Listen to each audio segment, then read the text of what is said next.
daquele quebrar, não funciona nada. É simples assim. Exatamente. E o nome, né? Até o Comandos setor administrativo. anfíbios. Muitos no Exército só chamado de comandos. Por que no plural? Porque a parcela indivisível do militarismo é um duplo. Ninguém faz nada sozinho militar.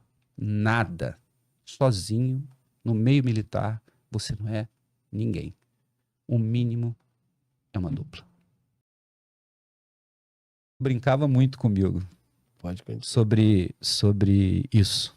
E é bem bacana lembrar que era um embrião ali, né? Começando a aprender, começando a se movimentar. Isso foi bem bacana.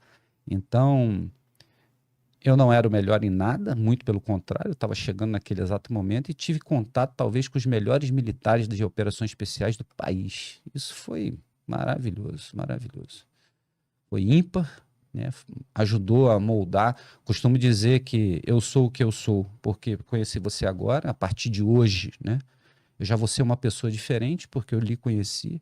Você trouxe alguma coisa que eu vou agregar, não tenha dúvida, né? Mesmo que a gente tenha conversado 5 minutos, eu sou uma pessoa assim. Então, eu só vou poder falar do que eu sou falando de todas as pessoas que passaram pela minha vida, né? Desde meus pais, né? Que são o começo de tudo, enfim, a família, a escola, os amigos, e vai vindo. Aí você imagina um militar recém-formado de operações especiais numa operação proeminente que poderia ter contato com crime organizado, que era, se eu não me engano, Tupac Amaru, que era um grupo terrorista do Peru, que andava muito pelas bandas onde a gente ia fazer as patrulhas, né? Uma das necessidades era essa, de inibir esse tráfico, né, dentro do território brasileiro. Então era uma coisa de dissuasão, dissuatório. Foi muito bacana ter contato com esses caras, aprendi muito. Vi coisas assim que muitas das pessoas, né, poderia falar que é magia, de tão foda que esses caras eram. De tão foda que eles eram. Fora os comandos anfíbios mais antigos que também Perfeitamente. Posso citar alguns aqui, ó. Comandante Vilas Boas, Carcará, Givanildo, o 10, que é o comandante... A gente se chama por número, né? É um pouco difícil de lembrar o nome de todo mundo, cabe salientar isso para o público que está assistindo. Você perde, num curso desse, né? Você perde a sua identidade. Não só a sua identidade, que é um nome, você perde as suas divisas, você perde a sua alma, você começa a se tornar um outro ser. É como se eu zerasse você como um arquivo e começasse a implementar, programar para que esse arquivo vire um aplicativo, vamos fazer essa analogia, né? E é bem bacana, é bem bacana. Então, começa tudo num número.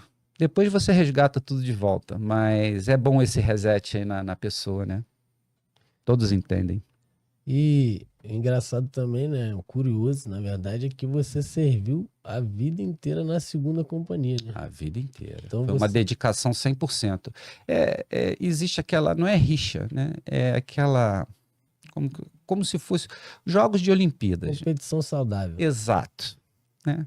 São países que não estão em guerra, eles estão só disputando, e se você for o melhor, quem foi o segundo ali vai te parabenizar. Isso é agregador demais. Faz o outro crescer. Exatamente, agregador demais, né? E eu servi na 2ª companhia, mas sempre tive respeito, porque eu entendia muito bem, eu levava as aulas muito a sério, levo até hoje. Né? Tento até, como você disse, implementar, ajudar, complementar, para tornar mais avançado, tornar melhor, mas aquilo, o sólido que foi passado, eu levo a sério. E eu sabia da importância de cada companhia. E é uma importância ímpar. E eu sabia também que as 3 trabalhando juntas, nós seríamos invencíveis, imbatíveis e imortais. Exatamente. Então, eu levava muito isso a sério, então não tive problema. Teve gente que já pensava diferente, né? Não tinha essa caracterização de perfil psicológico. Hoje em dia o curso, você termina, você já tem um perfil psicológico montado por uma profissional da área, né? E aí você é indicado para a companhia afeta. Na minha época, não. Então, era normal ter uma pessoa que estava na primeira, mas queria ser da segunda. Mas eu lembro das palavras do comandante Luiz Cordeiro, ele sabia quem eu era e sabia que eu ia andar muito bem na 2ª companhia. Então, foi muito bacana, não tenho o que reclamar. E só elogiar, né, tudo que eu vi ali das outras companhias. É um trabalho muito importante, um trabalho muito bacana também.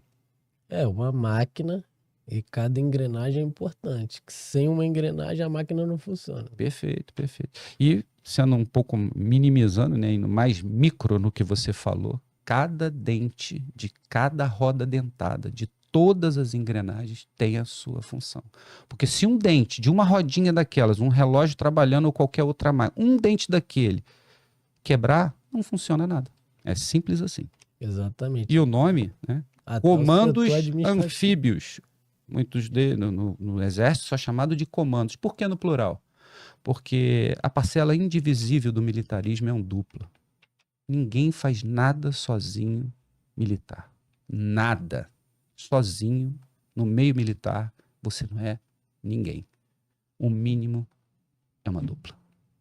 Bacana isso daí. Eu nunca tinha pensado nisso, porque comandos, né? No plural. Bem bacana. Aí você foi pro Haiti no 6º contingente? Sim, 6º contingente. Cheguei Toneleiro, estava na ECANF, aí foi designado para o Haiti, 6º contingente. Fomos para o batalhão Maitá para fazer todo o trabalho de Adeste-Fer, que hoje em dia é bem diferente de tudo que eu vivi, né? Bem diferente mesmo. O Adeste-Fer é uma estrutura muito mais robusta do que da época que eu fui. Fui com a ECANF, né? Foi um contingente também que eu digo que toda a bagagem que eu consegui adquirir durante a minha vida de operações especiais, a prova, o teste foi lá. Lá a gente botou em prática e viu, isso funciona, isso não funciona, e a gente tinha que ter, né, o cuidado de fazer alguma coisa quando não funcionasse, morrer, porque talvez você ia pagar com a vida, né, se não funcionasse. Então foi muito agregador, foi bacana. As pessoas que estavam comigo, os militares, eram simplesmente heróis, né? E aprendi muito. Foi bastante pesado, né? Teve bastante O 6º ainda combate. tava pegando, o bicho tava pegando lá ainda. Fomos a primeira. Eu acho que cada contingente puxa um pouco da farinha pro seu lado, isso é natural, né? É igual o ser humano é assim. Mas talvez, se eu estiver errado, né?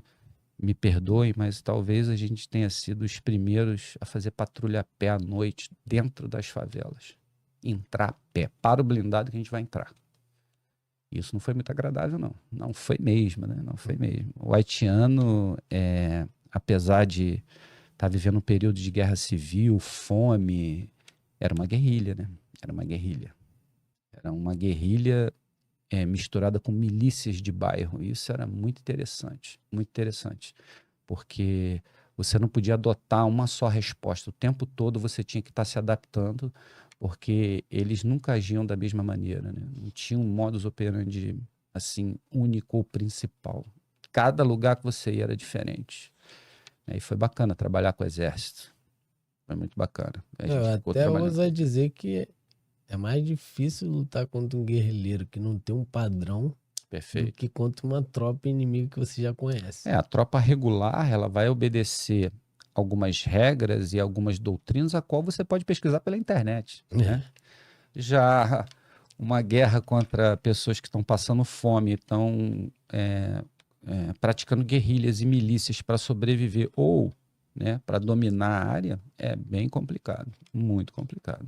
Mas foi um aprendizado bom, né? O Exército aprendeu muito com a Operação do Haiti foi uma operação longa, né? Isso mostrou que os brasileiros têm potencial, né? Já foi mostrado na Segunda Guerra. Aliás, todos os episódios históricos mostraram isso, mas foi muito pontual. Nós operamos lá 12 anos, eu acho. Então, deu para mostrar que os brasileiros são bons. 13 anos, 26 contingentes. Isso aí. Eu fui no 13º. Foi no 13º? Então, a visão dos grandes players, dos países de ponta, quanto às Forças Armadas do Brasil, mudou bastante. Eu vejo que na internet tem sempre, né, uma atitude hater, né, de depreciar. Isso não me aflige porque eu vivi isso. Não li na internet, não vi post de ninguém, né? Quando eu fui era Messenger, MSN, para falar com a família. Você tinha 10 minutos na Navalnet, uma rede criada para você falar com a família.